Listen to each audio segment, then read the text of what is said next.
my pod. There my nip pod's looking. My pod nips. Suckable. All right, so this is Ken. And this is Ben. And this is the Ken and Ben Show. Welcome.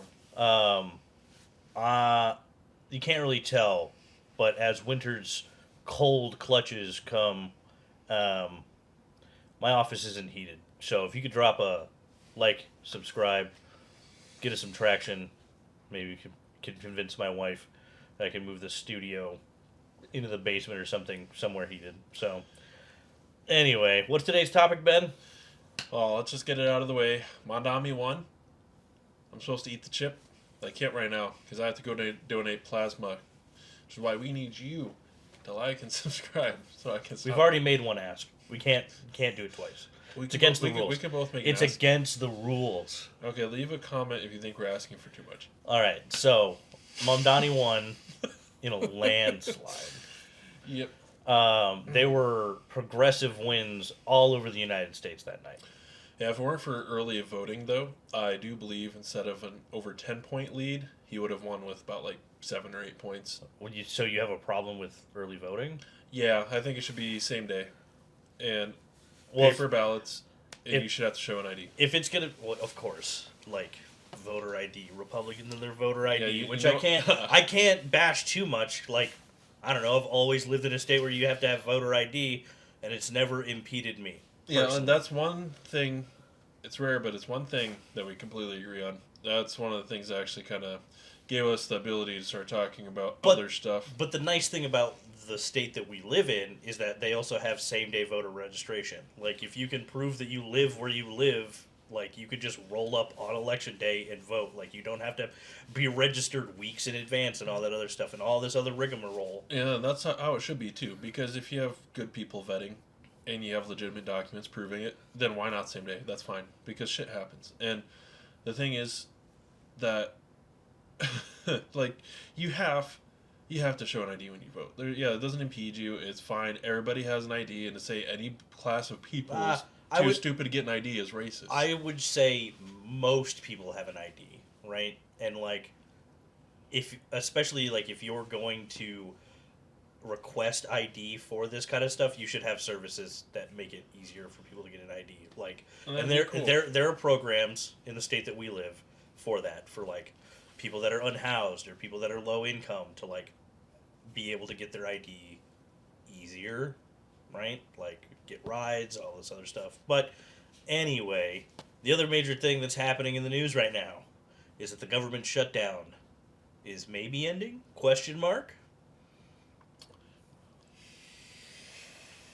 Thoughts, opinions, comments? Schumer is getting absolutely cooked, roasted, and blown apart right now. Well, it's in every single possible way from every direction. It's very clear that he did the old guard thing of allowing it in private, shaming it in public, right? Which is so underhanded. You can have opinions on whether or not the Democrats should have folded or not, which I have yet to come to my own conclusion about, right? They were losing there's a lose-lose situation for them, and they're losing more. They're waiting to see how it affected their poll numbers, and it's hurting them more than us. But, the more progressive people than me wanted the shutdown to continue because the ACA is important, right? It's worth fighting for. So, I'm just happy that we won't have to fucking hear about this every single day again, and go back to more diverse news, because I'm sick of the news every day being, oh, here's Mike Johnson giving another speech about how bad the Democrats are for not voting for the government to reopen. It's okay, now it's just annoying. Now I don't even care who wins. I just want you all to shut the fuck up about it. I want to talk about other stuff. And at the same time, right, I can see that, again, the ACA is something that a lot of people say are worth fighting for, and a promise from the Republicans and a set date to have another vote on it afterward might be enough for them, and it was for clearly 7 of them. We just need to take John Fetterman and clone him, and then replace all the Democrats in the Senate with clones of John Fetterman. No. Then you would have true fracturing on the Democrats, because John Fetterman is deeply unpopular with more progressives. A dino. He's a dino. Yeah. Democrat in name only. I guess. That's what people are saying. But at the same time, like I said, I haven't come to my own conclusion about it, right? Like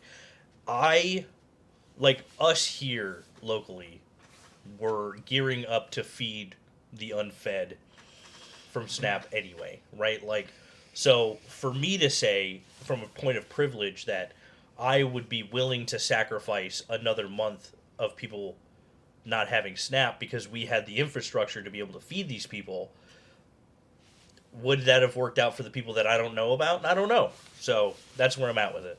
Yeah, ultimately, I consider it the Democrats' fault. No, absolutely not. You wanted to strong arm, but also keep your fucking backdoor politics open. You guys were trying to strong arm with no leverage. They could have ended the filibuster from here on till forever, right? Just got rid of that whole strategy from now until forever and rammed it through. Like, that was an option. I'm glad they didn't, though. I like the filibuster. I hate the filibuster. I think it's pointless and stupid. I think that, and here's my caveat, if you're going to threaten the filibuster, you should have to do it. If you're going to threaten, instead of being like, oh, we're going to filibuster, and then not actually do it, and then the whole thing's a standstill because you could filibuster. No. If you're going to use the filibuster, you have to stand up there and talk. Like, just like generations of legislators before you. You have to have conviction. You got to put your body on the line in a profession where your body is never on the line. Democrats' fault, bro. It really was. Shut the fuck up. They could have just passed it. Just no! Like, hey, bro, Again, chill. The It's ACA chill. is worth fighting Let's for. pass it. We care so much about feeding all the people that are poor and food. That's okay, why let me get them their food and vote for it. That's why we at the local level made it so that people that were going without would have food. Like, and that's another thing. Like, what's the point of having a party structure like this where you have a bottom rung of people like us in the party to be able to get together and do things that aren't politics, which are like feeding your neighbors, talking to people. Like, so much politics now from both sides is like top down, like fuck the bottom rung. Yeah, it makes it hard. It is scary to think about if I were to be put in a bad position, or you or anybody I care about, and then to be in a position where like, oh, we're not going to get help. That could be rough. Which is. I hope I never end up in that situation. Which is temporarily fine. Like, that's why you lean on your neighbors, right? Like, that's. Yeah, it's still scary though. I wouldn't want to go through it. So I do sympathize with the people affected by it, but I think it was the Democrats who were more weaponizing it in this instance. I think the Republicans are more than happy to watch people suffer. That's why it was a lose-lose situation for the Democrats. You lose, people lose their ACA benefits and their insurance skyrocketed, like mine, right? I'm not on the ACA, but everyone's insurance shot up. I don't know if you noticed. That sucks. So, it was the ACA or food stamps, like two very dependable programs for the Democrats that were on the chopping block. I just, you know what? Fuck all of it. You know what just drives me nuts more than anything is just the fact that I finally somehow managed to be in a position where 10 years ago I'd be making enough money to do everything I want, to have everything I want, and now it ain't worth shit. It ain't worth nothing, right? Like when the government overprints money and then the other part of the government just funnels all of that stuff back into the 1%, bro. Like, yeah, it's pretty fucked. And then their solution is, oh, the 50-year mortgage. Yeah, you will own nothing and be happy, is what that speaks. I'm cool with a 100-year mortgage, to be fair. Yeah, you're gonna pass down a paid-off house to your great-grandchildren? No, I just won't finish paying it like any of my other bills. Yeah, that's a strategy, not paying your bills. I wonder what happens when you do that. I'm pretty okay so far. I had to pay my car payment and my insurance.